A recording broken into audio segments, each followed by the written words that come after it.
লাইভে আমার কখনোই আসা হয়নি, কারণ যেটা আমি অলরেডি ক্যাপশনে আসলে দেওয়া হয়েছে, নিশ্চয়ই একটা রিজন আছে আজকে যেহেতু আসলাম আমার অফিসিয়াল পেজ থেকে। আপনাদেরকে না জানাই, আমার কাছেই মনে হচ্ছিল যে না, আমি how can I say that, এটা আমাকে জানানো আমার পক্ষ থেকে দরকার। আবারও মা হতে চলেছে নায়িকা শবনম বুবলী, কিন্তু এই বাচ্চার বাবা আসলে কে তা নিয়ে বারবার প্রশ্ন উঠে এসেছে। সোশ্যাল মিডিয়ায় সবাই এ বিষয়ে বিভিন্ন ধরনের মন্তব্য করছিল। শেষ পর্যন্ত নায়িকা বুবলী সত্যটা লুকিয়ে রাখতে পারলেন না। কিছুক্ষণ আগে লাইভে এসে সবকিছু খুলে বললেন এই নায়িকা। আমার কাছে মনে হয়েছে যে আসলে যে কিছু কিছু কোয়েশ্চেন আমার দর্শকদের মনে উকি দেয় প্রায়, সেগুলো নিয়ে যদি আমি একটু কথা না বলি তাহলে ডে বাই ডে এটা অন্যরকমভাবে আসলে যাচ্ছে বিষয়টা। আমি আসলে প্রথমবারের মতো আমার যারা শুভাকাঙ্ক্ষী আছেন, যারা আমাকে ভালোবাসেন, তাদের সাথে কিছু বিষয় শেয়ার করতে এসেছি। কারণ আমার কাছে মনে হয়েছে যে আমার কিছু দর্শকদের সাথে যদি কোনো কমিউনিকেশন গ্যাপ হয়ে থাকে বা যদি কোনো না কোনো বিষয়ে কিছুটা হলেও ভুল বোঝাবুঝি তৈরি হয়ে থাকে, সেটা দূর করার চেষ্টা করা, বা আমার জন্য যদি একজন দর্শক হলেও একটু হলেও কষ্ট পেয়ে থাকেন, তাহলে সেই কষ্টটা দূর করার চেষ্টা করা একজন মানুষ হিসেবে হলেও আমার দায়িত্ব। আর আমরা তো আসলে আপনাদের জন্যই কাজ করছি এবং আপনাদের ভালোবাসাতে আজকে আমি বুবলি। আমি বিগত প্রায় 7 বছর কাজ করছি ফিল্ম ইন্ডাস্ট্রিতে। তো সেই জায়গা থেকে আমার যারা শ্রদ্ধেয় পরিচালক আছেন, যারা শ্রদ্ধেয় প্রডিউসার আছেন, যারা আমার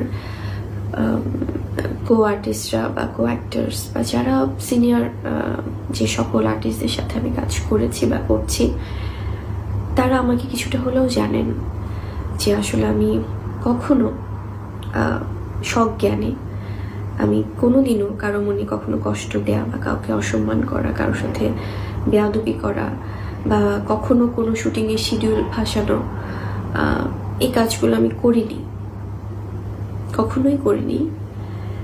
সেটি যারা আমার সাথে কাজ করেছেন, সেই টিম বা সেই টিমের শ্রদ্ধেয় মানুষজন তারা জানেন। তো সেই জায়গা থেকে আমি অনেকবার অনেক বিষয়ে আসলে কষ্ট পেয়েছি, সেটা গণমাধ্যম থেকে হোক, হয়তোবা আমি একটি কথা বোঝাতে চেয়েছি বা বলেছি, সেটা হয়তোবা অন্যভাবে উপস্থাপন করা হয়েছে। যদি আমি রিসেন্ট একটি ইস্যুর কথাই বলি, কিছুদিন আগে সমসাময়িক কিছু বিষয় নিয়ে আসলে আমি যখন আমার সাথে আমার শ্রদ্ধেয় বা সম্মানিত সাংবাদিক ভাই বোনেরা যখন যোগাযোগ করছিলেন, তখন আমি আসলে টানা যেহেতু আমার শুটিং চলছে, এগুলো অনেক আগে থেকেই তো শুটিংয়ের শিডিউলগুলো দেয়া থাকে, তো অনেক সময় আনএক্সপেক্টেড অনেক ঘটনা ঘটে যায় পার্সোনালি, যেটা আমি কখনোই চাই না আমার প্রফেশনাল লাইফে এটার ইম্প্যাক্ট পড়ুক। তো সেই জায়গা থেকে আমি যখন আমি তাদেরকে বলেছি যে আমি ঠিক আছে, আপনারা অনেক বিষয় জানতে চাচ্ছেন আমার কাছ থেকে, তো আমি সেটা নিয়ে অবশ্যই কথা বলবো, কিন্তু এখন না, আমি যেহেতু শুটিংয়ে আছি আমি জানাবো আপনাদেরকে।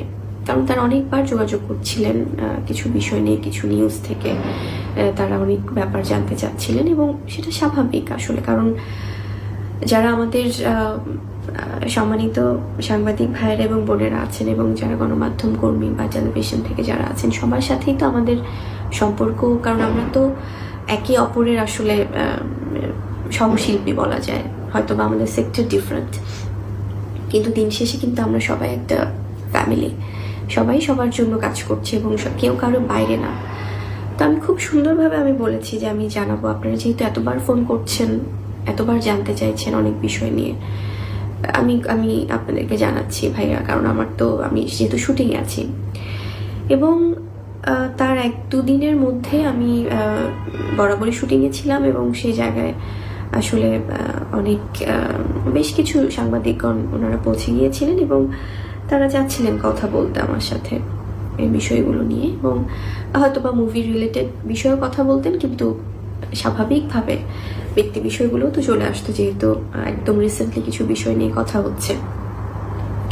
তো আমি তাদেরকে আসলে খুব সুন্দর করে আমি ডেকে আমি বলেছিলাম যে ভাইয়ারা, আপনারা তো এসছেন, আমি তো আসলে জানতাম না আপনারা আসবেন, কিন্তু যেহেতু আমি একটা শুটিং আছি, তো আমার ব্যক্তি বিষয় নিয়ে কথা বলে নিশ্চয়ই আমি এত বড় একটা অ্যারেঞ্জমেন্টের শুটিং চলছে, সবাই ইনভলভ, এত আর্টিস্টরা, এত টেকনিশিয়ানস, এবং আমার ব্যক্তি বিষয় নিয়ে কথা বলে নিশ্চয়ই আমি এই শুটিংটা ভন্ডুল করতে চাই না, তাদের সময়টাও তো তাদের কাছে ইম্পর্টেন্ট।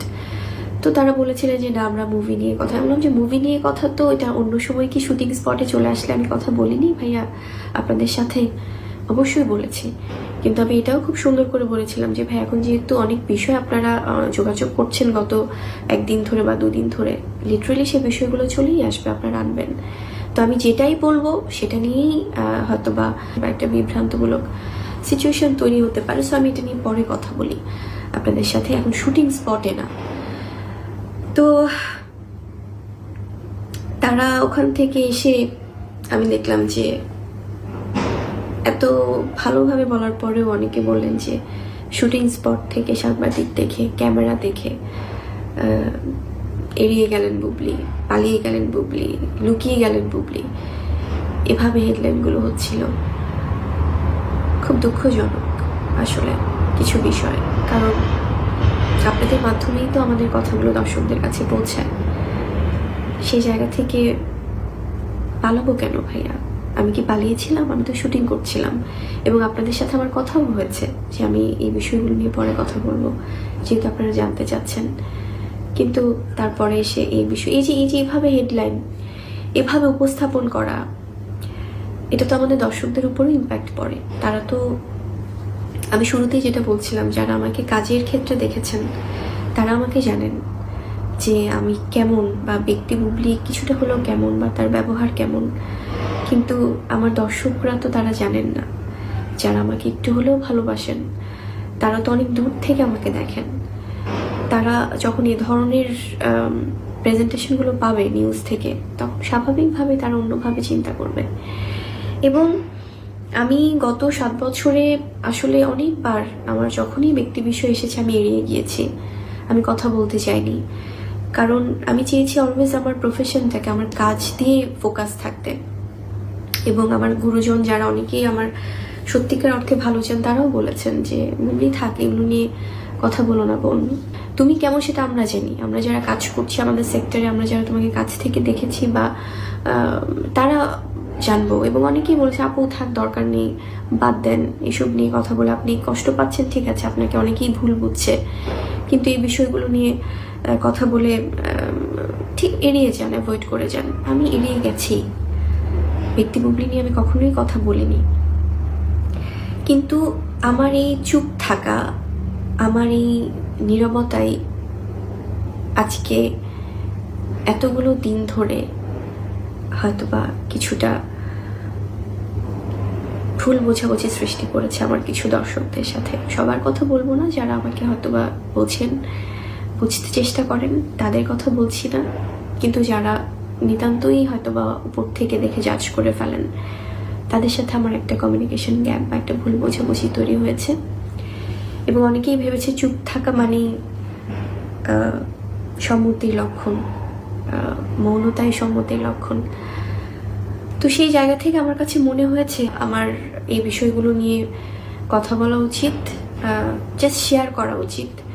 এবং আমি কখনোই কারো বিরুদ্ধে, আপনারা যদি আমাকে একটু পর্যবেক্ষণ করে থাকেন, যদি সময় থাকে কারো, সেই জায়গা থেকে আপনারা জানবেন যে আমি কোনোদিনও কারো বিরুদ্ধে কখনো কথা বলিনি, কাউকে ছোট করে কখনো কথা বলিনি, সেটা ন্যাশনাল টেলিভিশন চ্যানেল হোক, সেটা ইউটিউব হোক, বা এখন তো ইউটিউবে অনেক বেশি মানুষ অ্যাক্টিভ, সোশ্যাল মিডিয়াতে, ফেসবুকে অনেক বেশি অ্যাক্টিভ।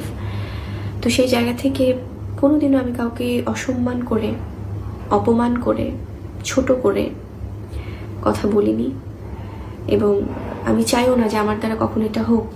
আমি আমার জায়গা থেকে যদি বলি, সাংবাদিক সম্মেলন হোক বা টিভি মিডিয়া হোক বা অন্যভাবে হোক, আমার কাছে মনে হয়েছে যে আসলে যে কিছু কিছু কোয়েশ্চেন আমার দর্শকদের মনে উকি দেয় প্রায়, সেগুলো নিয়ে যদি আমি একটু কথা না বলি, তাহলে ডে বাই ডে এটা অন্যরকমভাবে আসলে যাচ্ছে বিষয়টা।